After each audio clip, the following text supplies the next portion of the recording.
बिस्मिल्लाहिर्रहमानिर्रहीम। अस्सलाम वालेकुम व्यूअर्स, कैसे हैं आप सब। उम्मीद करती हूँ अल्लाह पाक के फजल करम से खैर आफियत से होंगे। अल्लाह की रहमत के साए में रहें हमेशा, आमीन। जब कुछ भी समझ नहीं आए तो ये मज़ेदार सी रेसिपी बनाएं और सर्दी में सबको खुश कर दें। बहुत ही टेस्टी, बहुत ही मज़ेदार रेसिपी, अंडा चिंगारी बनाने की रेसिपी आज मैं आपके लिए लेके आई हूँ व्यूअर्स। इस मज़ेदार सी रेसिपी को स्टार्ट करने से पहले मेरी आपसे हम्बल रिक्वेस्ट है कि अगर अभी तक आपने पाक अरब फूड्स को सब्सक्राइब नहीं किया तो सब्सक्राइब कर लें मेरे चैनल को, ताकि आपको मेरी आने वाली हर न्यू वीडियो का नोटिफिकेशन सबसे पहले मिल सके। तो आइए व्यूअर्स स्टार्ट करते हैं अपनी मज़ेदार सी अंडा चिंगारी की रेसिपी। इसके लिए सबसे पहले ये मैंने लिए हैं 2 अंडे। एक बाउल में इसे इस तरह से तोड़ लेंगे और थोड़े से ये धनिया के बारीक कटे हुए पत्ते ऐड कर देंगे अब इसमें, और इस तरह से एक दफ़ा इसे हल्का सा मिक्स कर लेंगे। अब जाएगा जी इसमें ये 1/4 टीस्पून नमक, और साथ में ही जाएगा इसमें 1 चुटकी ये साबित ज़ीरा। अब अच्छे से इन्हें मैं फेंट लूँगी, और फेंटने के बाद ये अच्छे से अल्हम्दुलिल्लाह फेंट लिया है मैंने इन लोगों को। ये अब रख देंगे साइड पे और देख लेते हैं कि नेक्स्ट क्या करेंगे अब हम।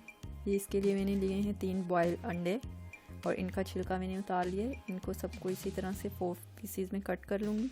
टोटल ये 12 पीसीज बन जाएंगे।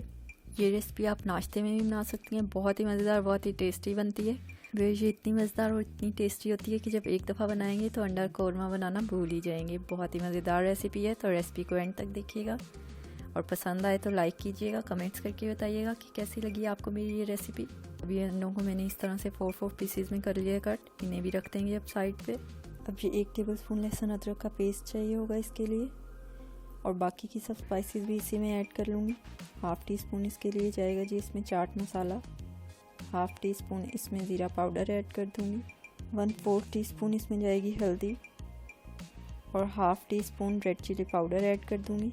आप अपने टेस्ट के मुताबिक कीजिएगा। अभी और भी स्पाइसेस इसमें जाएंगी तो इसलिए रेड चिली पाउडर कम ही ऐड करूँगी, और 1/2 टीस्पून इसमें नमक ऐड कर दूँगी। आप अपने टेस्ट के मुताबिक कम या ज़्यादा जितना पसंद करती हैं उतना ऐड कीजिएगा। आधे चम्मच से थोड़ा ज़्यादा इसमें धनिया पाउडर ऐड कर दूँगी, और अब इसे भी रख देंगे साइड पे। अब ये एक पैन को रख लेंगे स्टोव पे और फ्लेम को कर लेंगे ऑन, और इसमें 2 टेबलस्पून के करीब कुकिंग ऑयल ऐड कर दूँगी और इसे अच्छे से गर्म होने दूँगी। ऑयल अल्हम्दुलिल्लाह गर्म हो गया है। अब इसमें ये जो अंडा फेंट के रखा हुआ था ये शामिल कर दूँगी और इसे हल्का सा पकने दूँगी। इस तरह से अच्छे से फैला दूँगी इसे पूरे पैन में।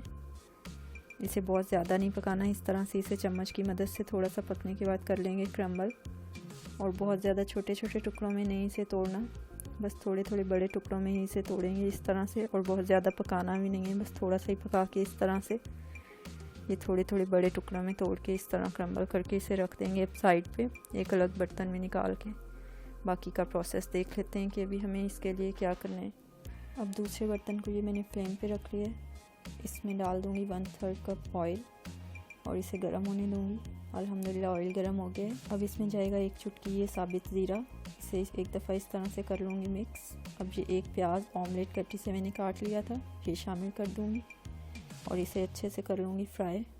बहुत ज़्यादा फ्राई नहीं करना, बस सौते होने तक इसे करना है फ्राई। अल्हम्दुलिल्लाह प्याज अच्छे से हो गया है सौते। तो अब इसमें ये जो मैंने स्पाइसेस और लहसुन अदरक का पेस्ट डाल के रखा था ये ऐड कर दूँगी,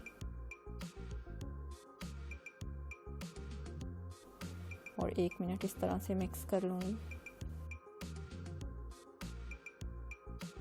अब थोड़ा सा ये इसमें पानी ऐड कर दूँगी, इसे अच्छे से मिक्स कर लूँगी कि मसाले वगैरह जले नहीं हमारे। और अब इस तरह से हाई फ्लेम पे कर लेंगे अच्छे से मसालों की भुनाई। उस वक्त तक भुनाई कीजिएगा जब तक कि ये ऑयल ना छोड़ दे अच्छे से और पानी पूरे का पूरा ड्राई नहीं हो जाए। जब भी खाना पकाएं बहुत अच्छे से मसाले की भुनाई किया करें, यही सबसे अहम चीज़ होती है कि मसाले की भुनाई कितने अच्छे से की गई है उसी से ही सारा खाने का टेस्ट बनता है व्यूअर्स। देखिए माशाल्लाह अल्हम्दुलिल्लाह अच्छे से मसाले की भुनाई हमारी हो गई है। देखिए मसाले ने ऑयल छोड़ दिया है माशाल्लाह अच्छे से। तो ये इसके लिए मैंने 2 मीडियम साइज़ के टमाटर लिए थे और 4 से 5 हरी मिर्चें ली थी, जिन्हें इस तरह से पेस्ट बना लिए ये शामिल कर दूँगी और अच्छे से कर लूँगी मिक्स। हाई फ्लेम पे पकाऊँगी अब इसे मैं। और अब ये मिर्चों और टमाटर का पेस्ट डालने के बाद भी अच्छे से ऑयल छोड़ने तक इस मसाले को पकने देंगे। हाई फ्लेम पे पकाएंगे अब इसे। 1 से 2 बार इस तरह से बीच में चम्मच हिला लेंगे। अल्हम्दुलिल्लाह ये देखें माशाल्लाह अच्छे से हो गई है इसकी भी भुनाई। अब ये मैंने इसके लिए 1 कप मटर लिए हैं। ये मैंने इसे बॉईल कर लिया था क्योंकि मैंने फ्रोज़न मटर लिए थे। आप अगर फ्रेश मटर ले रही हैं तो आप इसी तरह से उन्हें ऐड कर सकती हैं बॉयल किए बगैर, और इस स्टेज पे आके थोड़ा सा बिल्कुल पानी ऐड कर दें कि जिसमें वो मटर अच्छे से टेंडर हो जाए।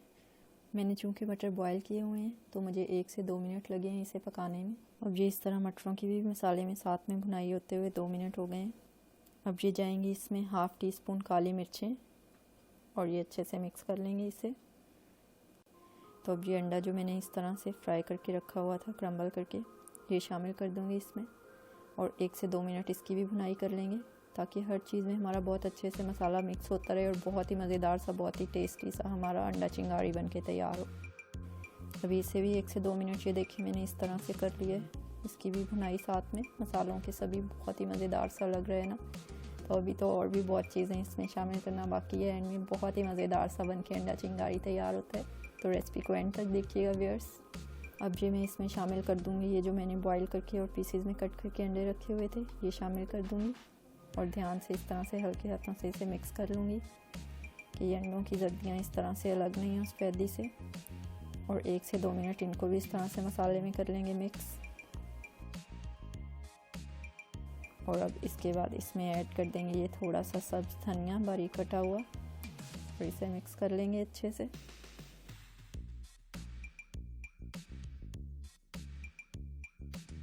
अब बिल्कुल थोड़ा सा इसमें ये मैं पानी ऐड कर दूँगी 1 से 2 मिनट इस तरह से पकाने के बाद, थोड़ी सी ग्रेवी बनाने के लिए। बहुत ज़्यादा पानी ऐड नहीं करना, बस ये थोड़ा सा ऐड करेंगे।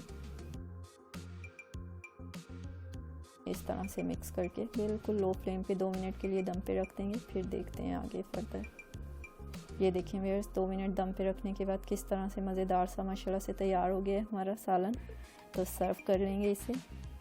अब आपकी मर्ज़ी है कि आप इसे नाश्ते में खाना पसंद करते हैं या जिस भी टाइम, लेकिन नाश्ते में पराठे के साथ तो बहुत ही ज़्यादा माशाल्लाह मज़ेदार लगता है। तो रेसिपी पसंद आई हो तो प्लीज़ लाइक करें, शेयर करें ज़्यादा से ज़्यादा अपने फ्रेंड्स और फैमिली मेम्बर्स के साथ। मुझे अपनी दुआओं में याद रखें, अपना और अपने घर वालों का रखें ख्याल। नेक्स्ट रेसिपी तक के लिए मुझे दीजिए इजाज़त। अल्लाह हाफिज़।